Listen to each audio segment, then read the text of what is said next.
ముఖ్యమంత్రి వైసీపీ అధినేత వైఎస్ జగన్కు సుప్రీంకోర్టులో భారీ ఊరట లభించింది.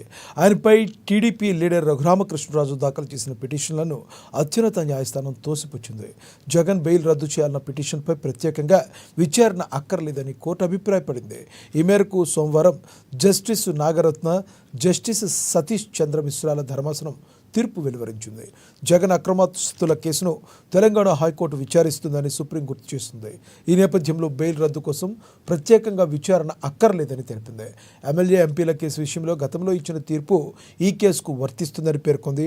ట్రయల్ కోర్టు రోజువారీ విచారణ జరపాలని, హైకోర్టు కూడా పర్యవేక్షించాలని సూచించింది. అదే సమయంలో ఈ కేసును మరో రాష్ట్రానికి బదిలీ చేయాల్సిన అవసరం కూడా లేదని ధర్మాసనం వ్యాఖ్యానించింది.